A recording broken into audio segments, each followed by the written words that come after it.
ஒவ்வொரு ஸ்பூன் சாப்பாட்டில் போட்டு பிசைஞ்சு சாப்பிடும்பொழுது நன்றாக பசிக்கும், நன்றாக ஜீரண சக்தியாகும். இதை வந்து அப்படியே சாப்பிட்லாம். இது சாப்பிட்லாம், நேராக டேஸ்ட்டாக இருக்கும். சட்னி பண்ணி சாப்பிட்லாம், இது நல்லா டேஸ்ட்டாக இருக்கும்.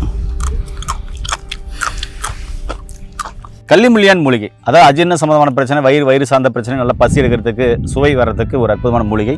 இதை பற்றி நான் முழுமையான தகவலை இந்த வீடியோவில் பார்க்கலாம். ஐயா வணக்கம். ஐயா வணக்கம் சார். ஐயா உங்களுடைய கையில் பார்த்தீங்கன்னா கள்ளிமுள்ளியான் வச்சுருக்கீங்க, சரிங்களா? ஐயாவுடைய கையிலும் பார்த்தீங்கன்னா கள்ளிமுள்ளியான் ஃப்ரெஷ்ஷாக இருக்குது பாருங்கள். ஓகேங்க ஐயா, கள்ளிமுள்ளியான்லேருந்து என்ன மாதிரியான தகவல் மக்களுக்கு சொல்ல போகிறீங்க, சொல்லுங்கள் ஐயா.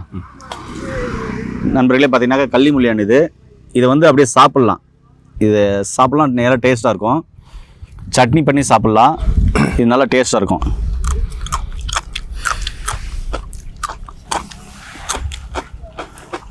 ஐயா சொல்லுங்க. இது கள்ளிமுடையான் அப்படின்னு சொல்லக்கூடிய மூலிகை, கிராமத்தில் கள்ளிமுள்ளியான் அப்படின்னு சொல்லுவாங்க. இது வந்து பார்த்தீங்கன்னா உப்பு சத்து நிறைந்த ஒரு மூலிகை. வெய்ய காலங்களிலும் தண்ணி இல்லாத இடத்துலையும் வளரக்கூடிய ஒரு அருமையான மூலிகை இது. இந்த மூலிகை பார்த்தீங்கன்னா பெரும்பாலும் ஜீரண சக்திக்காக ரொம்ப நல்லது, பசியை தூண்டக்கூடியது, நாக்கினுடைய சுவை அரும்புகளை தூண்டி, நாக்கு டேஸ்ட் தெரியாத சில பேர் நாக்கு டேஸ்ட்டே தெரியல சாப்பிட்டாலும் அந்த டேஸ்ட்டை உண்டாக்கும். அடுத்து வந்து குடல் உறிஞ்சிகளை வந்து தூண்டி விட்டு நன்றாக சாப்பாடு சாப்பிட்ற ஜீரணம் பண்ண வைக்கும். அப்பேற்பட்ட ஒரு அருமையான உப்பு சத்து நிறைந்த ஒரு மூலிகை தான் இந்த கள்ளிமுடையான். இதை வந்து கிராமங்களில் துவையில அரைச்சி சாப்பிடுவாங்க. ஆமாம், இதை நல்லா எடுத்துட்டு சுத்தம் பண்ணி கட் பண்ணிடுவாங்க, இவ்வளோ துண்டு துண்டா.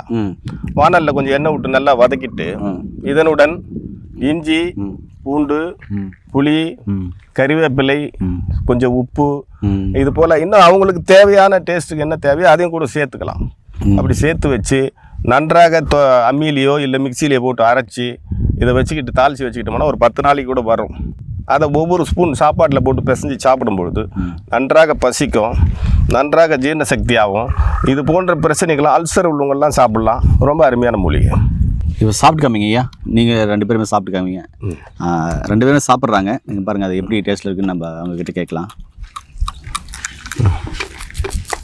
என்ன டேஸ்ட்டில் இருக்குங்க ஐயா? சிறு கசப்பு, சிறு கசப்பு, சிறு கசப்பு, சல்லுன்னு இருக்கும், ஒரு தண்ணி இது மாதிரி. தண்ணி நண்பர்களே பார்த்தீங்கன்னா வயிறு சார்ந்த பிரச்சனைக்கு, அஜீரண சம்பந்தமான பிரச்சனைகளுக்கு ரொம்ப ரொம்ப அற்புதமான மூலிகை. ஒருவேளை இதெல்லாம் உங்களுக்கு கிடைக்கல அப்படின்னு சொன்னாக்க இங்கே பாருங்கள், இந்த சூரணம் பார்த்திங்கன்னா ரொம்ப அற்புதமாக இருக்கும். இது வந்து அப்படியே சாப்பிடக்கூடியது தான். இது வந்து அல்சர் சம்மந்தமான பிரச்சனைகள், அசிடிட்டி சம்மந்தமான பிரச்சனைகள், சுவை இல்லை, அஜீரண சம்மந்தமாக இருக்குது, ஏப்பம் வருது, நெஞ்சரிச்சலாக இருக்குது அப்படின்னு வயிறு சார்ந்த பிரச்சனைகள், பித்தம் சார்ந்த பிரச்சனைகளுக்கு ரொம்ப அற்புதமாக வேலை செய்யும். இது மாதிரி ஐயா கிட்ட இருக்குது. கீழே போன நம்பருக்கு கால் பண்ணிங்கன்னா படித்த பட்டதாரி மருத்துவ மூலமாக இதையும் நீங்கள் வாங்கிக்கலாம். ஆனால் இது தேவையில்லை. இது இருக்கும்போது இது என்னத்துக்கு, இதுவே பயன்படுத்தி நோய் நொடி இல்லாமல் ஆரோக்கியமாக வளங்க. மீண்டும் இன்னொரு அருமையான பதிவு சந்திக்கலாம். நன்றி, வணக்கம் ஐயா.